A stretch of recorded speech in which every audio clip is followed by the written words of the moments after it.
अगर किसी को आपके सामने फालिज हो रहा है तो आपको कैसे पता चलेगा, क्या चीज़ें आप कर सकते हैं और क्या चीज़ें आपको नहीं करनी चाहिए जिससे उल्टा उसको नुकसान हो सकता है। तो ये सब जानने के लिए ये वीडियो कंप्लीट देखिए। मैं हूं डॉक्टर अब्बास और ये है my channel doctor Abbas diaries. आज हम बात कर रहे हैं स्ट्रोक पर।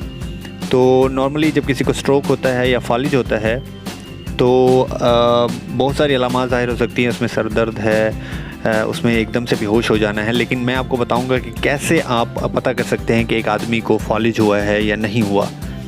लेकिन उससे पहले हम ये देख लें कि फालिज होता क्यों है। नॉर्मली हमारे दिमाग को काम करने के लिए ऑक्सीजन की ज़रूरत होती है, जो कि हमारा खून हमारे दिमाग तक ऑक्सीजन लेकर जाता है।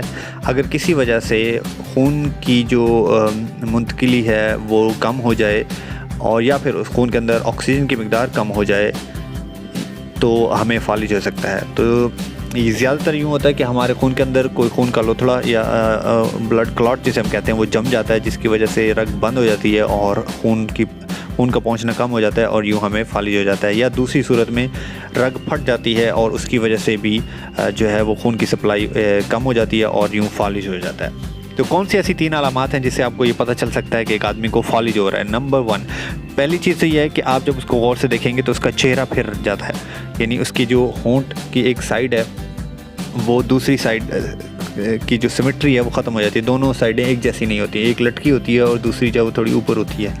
ठीक है, ये पहला साइन है। उसके अलावा दूसरा साइन ये है कि उसके अगर आप उसे कहें कि बाजू उठाए या आप उसके बाजू ऊपर उठा के छोड़ें तो एक बाजू आराम से नीचे आता है और दूसरा धड़ाम से नीचे गिरता है, यानी दोनों में से किसी एक बाजू में ताकत कम हो जाती है। या दोनों टांगें उठाने से एक टांग वो उठा सकता है और दूसरी नहीं उठा सकता, या दोनों टांगें खड़ी करने से एक टांग गिर जाती है और दूसरी खड़ी रहती है। इसका मतलब ये है कि एक टांग का उसे फालिज हुआ है। और नंबर 3 जो है वो ज़बान है, बात।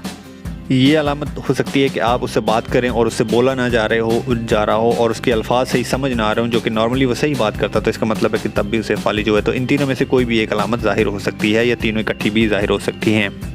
अब आप क्या कर सकते हैं कि आप उसको फ़ायदा दें। पहली चीज़ तो ये है कि आपने उसे कोई दवाई नहीं देनी।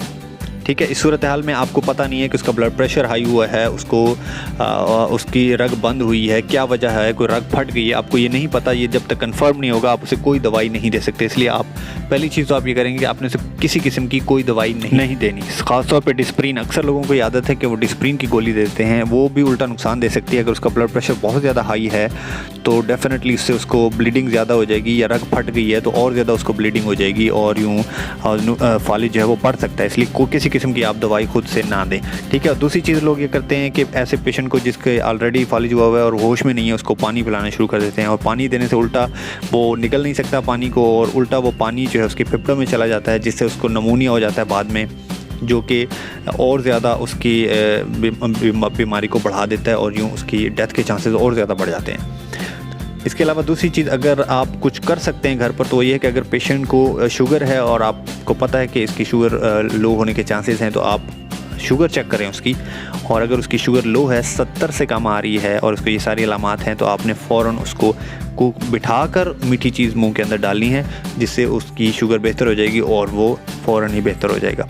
ठीक है। लेकिन ये तब है कि अगर आपको पता है कि पेशेंट को ऑलरेडी शुगर का मर्ज़ है और उसकी शुगर लो हो सकती है और आपके पास ग्लूकोमीटर मौजूद है। ठीक है। जो आप कर सकते हैं वो है कि आपने 1122 यानी इमरजेंसी को कॉल करनी है, और वो उनके पास वेल इक्विप्ड किस्म के सामान होता है, लोग होते हैं, ट्रेंड लोग होते हैं, जो कि आके आपके पेशेंट का शुगर, ब्लड प्रेशर और उसके सारे वाइटल्स लेकर असेस कर सकते हैं। कोई इब्तदाई तिब्बी इमदाद अगर वो देना चाहें तो वो भी दे सकते हैं। ECG की सहूलत भी होती है। उसके अलावा वो करीबी हॉस्पिटल फ़ौरन लेके जाएंगे, जिससे डॉक्टर जो है वो मज़ीद असेस करके आपके पेशेंट को वो चीज़ देगा जिसकी उसे ज़रूरत है, ना कि वो चीज़ जिसको उसको ज़रूरत नहीं है, जिसे आप उसे उल्टा ख़राब कर सकते हैं। Thank you so much for watching and take care, bye bye.